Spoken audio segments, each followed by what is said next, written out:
નમસ્કાર મિત્રો, સ્વાગત છે તમારું આપણી ચેનલમાં। તો કેમ છો મિત્રો, બધા મજામાં? તો મિત્રો તમારા માટે આપણે જેમ કહીએ છીએ ડેઈલી સિરીઝ, એમાં ટેકનિકલ આવે છે, નોન ટેકનિકલ આવે છે। તો મિત્રો આજે કેટલામો ભાગ છે ખબર? 14મો ભાગ। તો મિત્રો તૈયારી આપણે કરતી રહેવાની છે, કોઈ એક તૈયારી મૂકવાની નથી।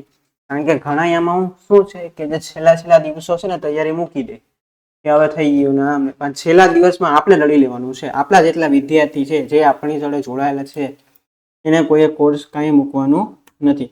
હું એમ કહું। બીજી વસ્તુ મિત્રો, મોક ટેસ્ટ હજી પરચેસ ન કરી હોય તો મિત્રો કરી લેજો, કારણ કે તમારા માટે મોક ટેસ્ટ બહુ મસ્ત આયોજન કરેલું છે। હવે તો તમે તેની પ્રિન્ટ પણ કઢાવી શકો છો। 2000 આઈએમપી પ્રશ્નો છે મિત્રો। આ 2000 પ્રશ્નોથી તમને ઘણું બધું નોલેજ મળશે। પરીક્ષામાં પણ આમાંથી પ્રશ્નો હોઈ શકે છે। અને બીજું તમને મેં કીધું ને, પેપર દેવાની ખબર પડશે કે ટાઈમનો કઈ રીતે સદુપયોગ કરવો। ટેકનિકલ છે 50 નોન ટેકનિકલ છે વિથ નેગેટિવ માર્કિંગ। કારણ કે ઘણા એમ છે 50 પ્રશ્નો સાચા તો 50 પ્રશ્નો ખોટા, તો 50 ખોટા પડે ને 0.25 બાદ કરતા જાવ એટલે 40 ની નીચે પહોંચી જાય। એટલે થોડું વિચારજો ને મિત્રો, તમારા માટે આમાં કમ્પ્યુટરના આઈએમપી પ્રશ્નો આવી જશે અને ટોપિક ટેસ્ટ પણ આવશે। જે હમણાં જોડાયેલ છે એને આ બધું મળવા પાત્ર થશે। એટલે તમે જોડાયેલા રહેજો, બાકી અમે તો એટલું દેશું ને કે તમે એમ તમને મજા આવી જશે કે નહીં હવે આટલી। કારણ કે મેં કીધું એમ જ છે કે જે છોકરો આપણી જોડે જોડાયેલો છે ને છેલ્લે એમ જ કહેશે કે મારે પેપરમાં રિવિઝન જ કરવાનું થયું, મારે પેપર બધું આવડી ગયું। શું કામ? કારણ કે તૈયારી જેવી કરાવવાની છે આપણે મૂકવાના દેવાના થતા નથી। તો શરૂ કરીએ મિત્રો આપણે। અને મિત્રો જેને ઈ બુક બાકી હોય, બરાબર, જેને થિયરીની ઈ બુક જોતી હોય અને એમસીક્યુની બુક પણ જોતી, મિત્રો થિયરીની ઈ બુક છે, બહુ ક્રીમ છે, ક્રીમ ખરેખર કહું છું। કારણ કે બધાના રિસ્પોન્સ એટલા સરસ આવ્યા છે ને સાહેબ, આ બુક ખરેખર મજા આવી ગઈ એમ। એની સાથે 5 મોક ટેસ્ટ ફ્રી છે। એટલે મિત્રો મોક ટેસ્ટ લઈ લ્યો અને એક આ તમે કોર્સ લઈ લ્યો એટલે બહુ વ્યાજબી કિંમતે તમને મળી જશે અને ખરેખર બહુ મજા આવી જશે। તૈયારીમાં એમ કહેવાય ને કે સોને પે સુહાગા જેવું કરી નાખશે આ કામ તમારું। આમાં પ્રશ્નો આઈએમપી છે, તમને જે વિષય અઘરો લાગતો હોય કે જે બાકી હોય એનું તમે રિવિઝન કરી શકો છો અને ઈ બુક તો છે જ, અને 5 મોક ટેસ્ટ પણ ફ્રી છે એની સાથે। ઓકે મિત્રો, તો શરૂ કરીએ આજનો પહેલો ક્વેશ્ચન કે 5S ખ્યાલનું કયું પગલું સંદર્ભિત કરે છે માનનીકરણ। મિત્રો પેલા 5S છે, 5S એ ક્યાંની ટેકનિક છે? તો જાપાનની ટેકનિક છે મિત્રો। આની આપણે પીડીએફ મસ્ત મજાની છે ને મૂકેલી છે, ઈ બુક છે ને એમાં બધું મસ્ત રીતે સમજાવેલું છે। 5 S શું કહેવા માંગે છે મિત્રો? આમાં જે કેટલામું S છે, બરાબર, એ માનનીકરણ એટલે સ્ટાન્ડર્ડાઇઝેશન દેખાડે છે। તો મિત્રો ઈ છે પગલો નંબર 4, બરાબર। ચોથું જે S છે એ સ્ટાન્ડર્ડાઇઝેશન દેખાડે છે। નેક્સ્ટ પ્રશ્ન, બેઝ કોડ મિત્રો આ છે પ્રશ્નો ઓટોમોબાઈલ બોડી પેન્ટરનો, જેના પ્રશ્નો મસ્ત આઈએમપી 150 જેવા પ્રશ્નો આપણે આપણી ઈ બુકમાં મૂકેલા છે, બરાબર। એટલે એકવાર જોઈ લેજો, કારણ કે આ શું છે કે નાના ટોપિક છે, 150-200 ક્વેશ્ચન છે, એટલા કરી લ્યો એટલે આના 2-3 ક્વેશ્ચન પૂછાય આપણને આવડી જાય। બેઝ કોટ એપ્લિકેશન પછી પ્લાસ્ટિક પાર્ટ્સ માટે ક્લિયર કોટ લાગુ કરતા પહેલા સુકાવા માટેનો પૂરતો સમય કેટલો છે? બેઝ કોટ એપ્લિકેશન આપણે સમજો કે કોઈ પણ વસ્તુ હોય એમાં પહેલા બેઝ કોટ લગાડી દઈએ, પછી જે પ્લાસ્ટિક અને પછી ક્લિયર કોટ બીજો જે કોટ લગાડી એને પહેલા એને સુકવવા દેવું પડે, બાકી તો મિક્સ થઈ જાય। તો આ સુકવવાનો સમય કેટલો આપણને દેવો પડે? 10 થી 20 મિનિટનો સમય, 30 થી 60 મિનિટનો સમય, 60 થી 90 મિનિટનો સમય અને 90 થી 120 મિનિટનો સમય। તો કેટલો આવશે? 30 થી 60 મિનિટનો સમય આવશે, બરાબર। કેટલો સમય આવશે? 30 થી 60 મિનિટનો સમય જે બેઝ કોટ છે એને સુકવવા પછી આપવો પડે। નેક્સ્ટ પ્રશ્ન, વ્હીકલ આઈડેન્ટિફિકેશન નંબર VIN, મિત્રો આપણે ખબર ને એક ચેસિસ નંબર આવે, વ્હીકલ આઈડેન્ટિફિકેશન VIN નંબર, એ કેટલા અંકોનો? મિત્રો આ એવા ક્વેશ્ચન છે કે જે છે ને એકદમ આમ સિમ્પલ લાગે, પણ આપણે એકવાર જોયા ન હોય તો આપણને ના આવડે। એટલે આવા ક્વેશ્ચન તો મિત્રો આપણે ખાસ જોવાના છે ને આપણે આપણી બુકમાં મસ્ત રીતે આવા ક્વેશ્ચન પેલા કે ભાઈ લાયસન્સ માટે કેટલી અવધિ હોય, કેટલા ફોર્મ હોય, ફિટનેસ માટે કયું ફોર્મ હોય, મેડિકલ માટે કયું ફોર્મ હોય, એવું નાનું પહેલા કરી નાખવાનું। લાયસન્સની ટૂંકમાં ટ્રાન્સપોર્ટ વ્હીકલની અવધિ કેટલી હોય, ટ્રાન્સપોર્ટ લાયસન્સની અવધિ કેટલી હોય, એ બધું નાનું પહેલા કરી નાખવાનું। આમાં જે VIN નંબર છે કેટલા અંકનો હોય? 10, 15, 17 કે 19? મિત્રો આ કેટલા અંકોનો હોય? 17 અંકોનો VI નંબર હોય. તો VI નું પૂરું નામ પણ પૂછાય. VI એટલે વ્હીકલ આઈડેન્ટિફિકેશન નંબર. જેવી રીતે આપણી પાસે આધાર કાર્ડ છે, આમાં ગાડીમાં VIN છે. બીજું મિત્રો, આ જે પ્રશ્ન છે ને કાર્પેન્ટરનો છે. કાર્પેન્ટરના લગભગ 90 પ્રશ્નો આપણે મૂકેલા છે, એકવાર જોઈ લેજો કે ભાઈ હાર્ડબોર્ડ બનાવવા માટે કયા મટીરિયલનો ઉપયોગ કરવામાં આવે છે. હાર્ડબોર્ડ બોર્ડ કેવું બનાવવું હોય, હાર્ડ બનાવવું તો વપરાતું material shavings and wood chips, thin sheetwood, bulkwood કે બ્રેકિંગ વુડ ચિપ્સ. તો શું આવશે? હાર્ડબોર્ડ બનાવવા માટે મિત્રો બ્રેકિંગ વુડ ચિપ્સનો ઉપયોગ કરવામાં આવે છે. કેનો ઉપયોગ કરવામાં આવે છે? Breaking wood chips. નેક્સ્ટ પ્રશ્ન મિત્રો, ઇલેક્ટ્રિકલનો પ્રશ્ન આવ્યો. બેટરીની ક્ષમતા કેવી રીતે નક્કી કરવામાં આવે છે? તો મિત્રો તમને ખબર છે મોસ્ટ ઓફ બેટરી કઈ હોય? 12 વોલ્ટ ને 24 વોલ્ટ. એક સેલ કેટલાનો હોય? 2 વોલ્ટનો. હવે બેટરીની જે કેપેસિટી છે એ કેટલા સમય સુધી ચાલશે એવું બધું નક્કી કેનાથી થાય? તો કે ભાઈ વોલ્ટ એમ્પિયર અને વોલ્ટ કહેવાય, અને શું કહેવાય? VA અને W, ને આને શું છે? એમ્પિયર અવર.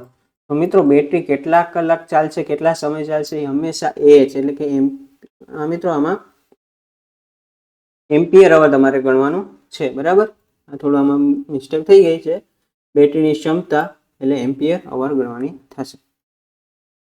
નેક્સ્ટ પ્રશ્ન, ચાર્જ દરમિયાન લીડ એસિડ બેટરીમાં રાસાયણિક પ્રતિક્રિયા પછી પોઝિટિવ પ્લેટ પર શું પરિણામ મળે છે? ચાર્જિંગ એટલે લીડ એસિડ બેટરી હોય. બરાબર, લીડ એસિડ બેટરીમાં ગયા વખતે આપણે પ્રશ્ન નાખ્યો હતો કે એમાં ઇલેક્ટ્રોલાઇટ તરીકે શું હોય? તો H2SO4 આપણે બધાએ કીધું હતું. હવે ચાર્જિંગ થતી હોય તો H2SO4 માંથી પોઝિટિવ પ્લેટ ઉપર શું બને છે? તો સ્પોન્જ લીડ એટલે PB બને છે, lead peroxide PbO2, lead sulphate એટલે લીડ PbSO4 અને લીડ સલ્ફેટ પ્લસ પાણી. તો શું બને છે? Lead peroxide PbO2. બરાબર. નેક્સ્ટ પ્રશ્ન મિત્રો, આપેલ ટ્રાફિક નિશાની શું દર્શાવે છે? મિત્રો આવા ટ્રાફિકના બેસિક સિમ્બોલ બધાએ કરી નાખવાના છે, કારણ કે 2-3 આકૃતિવાળા પ્રશ્નો પૂછાશે, એમાં આ પ્રશ્ન હોઈ શકે છે. આ શું સૂચવે છે નિશાની?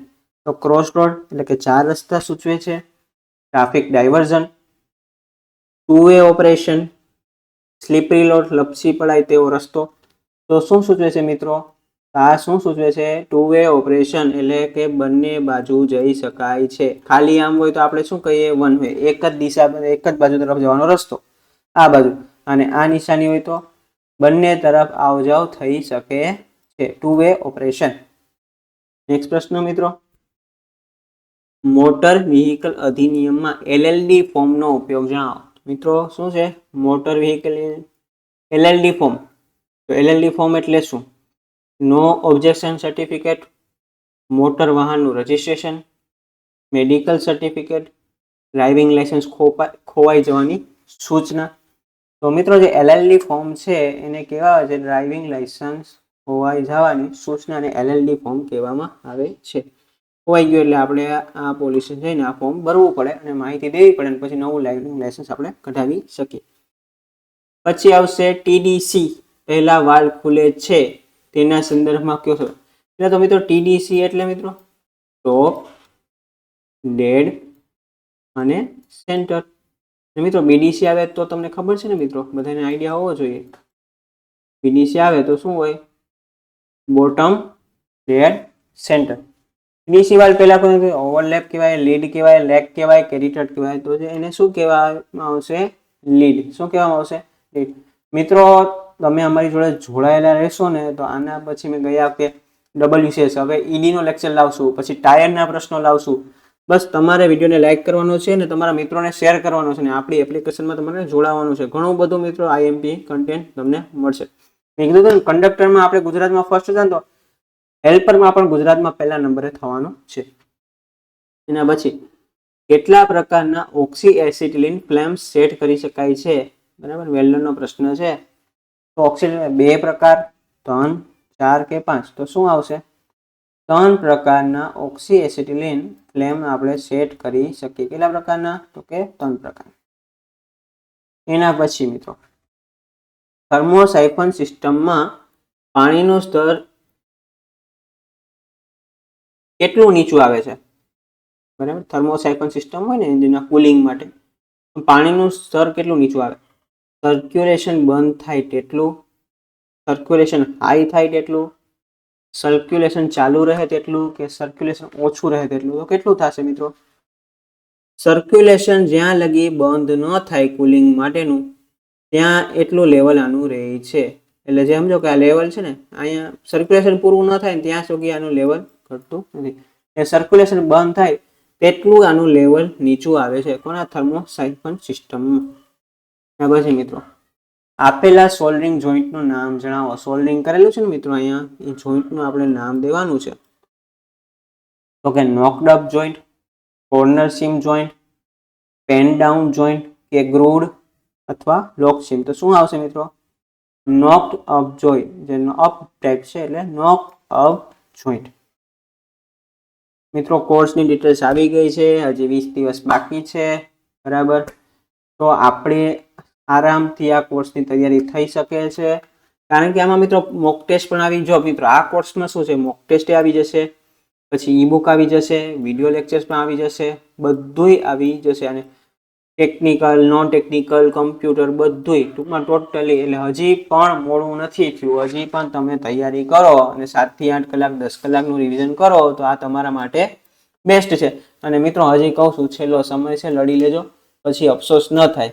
તેના કરતાં થોડું કરી લીધું હોત તો તમે હમણાં અત્યાર સુધી જે કર્યું હોય તે હવે રિવિઝન કરવા માટે આ બેસ્ટ કોર્સ છે.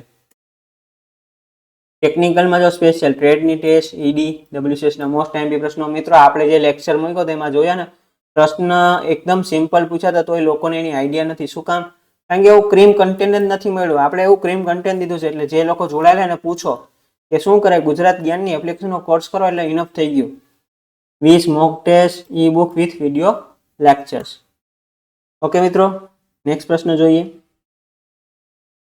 પીડિતને છાતી અને પેટ પર ઈજાઓ થાય ત્યારે કૃત્રિમ શ્વસનની કઈ પદ્ધતિ અનુકૂળ છે? મિત્રો જ્યારે પીડિતને લાગી ગયું ત્યારે પેટ ઉપર ઈજા થાય ત્યારે તો શેરની પદ્ધતિ, મોંથી મોંની પદ્ધતિ, નેલ્સન આર્મ લિફ્ટ બેક પ્રેશરની પદ્ધતિ, મોંથી નાકની પદ્ધતિ. તો કઈ પદ્ધતિ આવશે? નેલ્સન જ્યારે છાતી અને પેટ ઉપર ઈજા થઈ હોય ત્યારે નેલ્સનની આર્મ લિફ્ટ બેક પ્રેશરની પદ્ધતિ પીડિતને ખૂબ આરામદાયક નીવડે છે. પછીનો પ્રશ્ન, ઓટોમોટિવ પેઇન્ટનો મુખ્ય ઘટક શું છે? મિત્રો પેઇન્ટિંગના મિત્રો ક્વેશ્ચન ખૂબ ઓછા છે અને 1-2 પૂછાશે. એટલે આપણે જે આપ્યા છે ને બુકમાં આઈએમપી એટલા કરી જ નાખજો, કારણ કે 2 પ્રશ્ન એમાંથી આવશે અને મોસ્ટ આઈએમપી ક્વેશ્ચન આપણે આપ્યા છે. તો શું છે ઓટોમોટિવ પેઇન્ટનો મુખ્ય ઘટક? પિગમેન્ટ, બાઇન્ડર, સોલ્વન્ટ કે આપેલ તમામ. તો મિત્રો શું આવશે? આપેલ તમામ એ પેઇન્ટના ઘટક છે. સોલ્વન્ટ પણ છે, બાઇન્ડર પણ છે અને પિગમેન્ટ પણ છે. મિત્રો આ ત્રણેય શું કામ કરે છે ને એ જોઈ લેવાનું છે તમારે. એના પછી કઈ ફાઇલમાં ફેસ પર ડબલ કટ અને ધાર પર સિંગલ કટ હોય? ફેસ ઉપર કોઈ એની સપાટી પર ડબલ કટ હોય અને એની ધાર હોય હું એમાં સિંગલ કટ હોય. Filler file, warning file, single cut file કે રાસ્પ કટ ફાઇલ. તો શું આવશે મિત્રો? જે વાર્નિંગ ફાઇલ હોય એની ફેસ ઉપર ડબલ કટ હોય અને ધાર ઉપર કેવી હોય? સિંગલ કટ હોય છે. પછીનો પ્રશ્ન, શા માટે ફાઇલની ફેસ ઉપર ચોક લગાડવામાં આવે છે? ફાઇલની જે ફેસ હોય એના ઉપર ચોક શું કામ લગાડવામાં આવે? વધારે દબાણ ઘટાડવા માટે, પેનિટ્રેશન અને પિનિંગ ઘટાડવા માટે, પેનિટ્રેશન અને પિનિંગ વધારવા માટે, વધારે ચીપ દૂર કરવા માટે. ફાઇલની ફેસ ઉપર જ્યારે ચોક લગાડવામાં આવે છે તો શું કામ?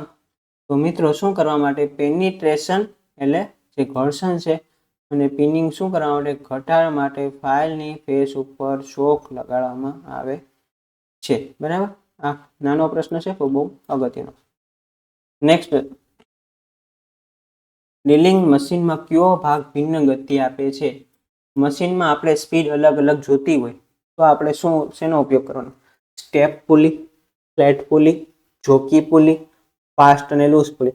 તો મિત્રો ગતિ અલગ અલગ જોઈએ છે એટલે સ્ટેપ્સ જોશે.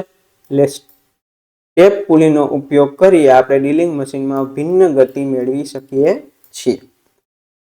જોવાનો પ્રશ્ન મિત્રો, ખાલી પ્રશ્ન તમે લેવલ જુઓ, ન બહુ અઘરા ન બહુ સહેલા, કે જે પરીક્ષામાં પૂછાય એ જ આપણે પ્રશ્નો લીધેલા છે. બીજું, એન્જિનમાં ઓઇલ પંપ ક્યાં ફિટ કરવામાં આવે છે? એન્જિનમાં જે ઓઇલ પંપ છે કુલિંગ માટેનું અથવા ટૂંકમાં કુલિંગ અને લુબ્રિકેટિંગ માટેનું, એ ક્યાં ફિટ કરવામાં આવે?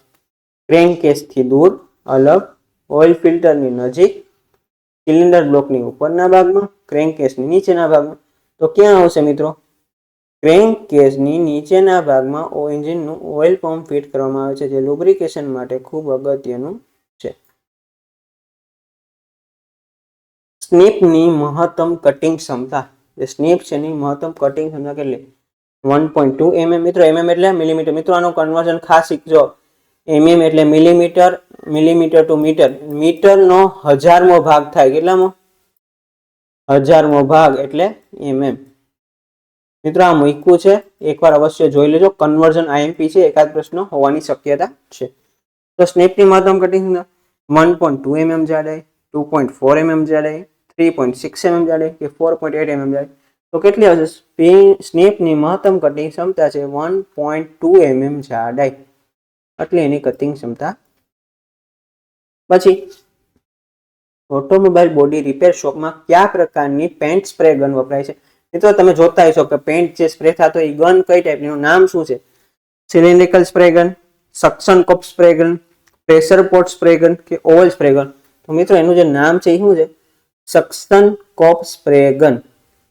ઓટોમોબાઈલ બોડી રિપેર શોપમાં જે પેન્ટ માટે જે ગન વપરાય એનું નામ છે સક્શન કપ સ્પ્રે ગન. મિત્રો કોર્સ મેં તમને સમજાવી દીધો છે. હજી લગી જોડાયેલા ન હોય તો જોડાઈ લેજો, કારણ કે હજી તમે કરી શકો છો. બહુ મોટી વાત નથી અને આટલું આરામથી થઈ જાય. તમારો રિવિઝન કરવા માટે આ બેસ્ટ છે. ડિટેલ્સ તમને મૂકી દીધી છે, DWCS બરાબર. અને હું તો કહું છું, અને બીજી વસ્તુ, મોક ટેસ્ટ તમારા મિત્રોને શેર કરજો મિત્રો, કારણ કે મેં વસ્તુ ફેસ કરેલી છે. એટલે હું તમને કહું છું કે આપણને જે વસ્તુ લાગે કે આપણે આ 2 કલાકમાં પેપર કલાકમાં પૂરું થઈ જશે મિત્રો, અને પછી ટાઈમ વધશે ને પછી આપણે આ ભૂલથી આ થઈ ગયું. અને મિત્રો તમારા માટે જે પરીક્ષામાં OMR શીટ આવે છે ને આપણે આમાં મૂકેલી છે, એટલે તમને આઈડિયા આવે કેટલા ઝીણા ટપકા હોય છે. એ ઝીણા ટપકામાં આપણે પૂરવા માટે એકવાર પ્રેક્ટિસ જરૂર પડે મિત્રો. આમાં શું છે પ્રેક્ટિસ? કારણ કે આ જે પ્રશ્નો હોય ને મિત્રો, 100 પ્રશ્નો એટલા ઝીણા હોય. ભૂલમાંથી એકાદ સ્કીપ થઈ ગયું ને એટલે અહીંયા આપણું 5 થી 6 પ્રશ્નો ખોટા થઈ જાય, પછી આપણો કોન્ફિડન્સ પણ ડાઉન થઈ જાય. એટલે પ્રેક્ટિસ પણ તમને મસ્ત થઈ જાય. આની તમે પ્રિન્ટ પણ કઢાવી શકો છો. બહુ મસ્ત આયોજન કરીને તમારા માટે મોક ટેસ્ટ બનાવેલી છે. અને હજી તૈયારી કરવી હોય, રિવિઝન કરવું હોય તો મિત્રો રિવિઝન કરવા માટે આના જેવું કોરું માખણ ક્યાંય નથી હો. એટલે લઈ લેજો. ઈ બુક છે અને ટેકનિકલની બુક, જ્યાં તમે અટકો અહીંયા ટેકનિકલની ઈ બુક. આ ઈ બુક નથી, આ એક પીપીટી ટાઈપ આખી બનાવેલી છે. એટલે કન્ટેન્ટ બહુ ઓછું પણ ક્રીમ આકૃતિ સાથે. એની સાથે 5 મોક ટેસ્ટ ફ્રી છે.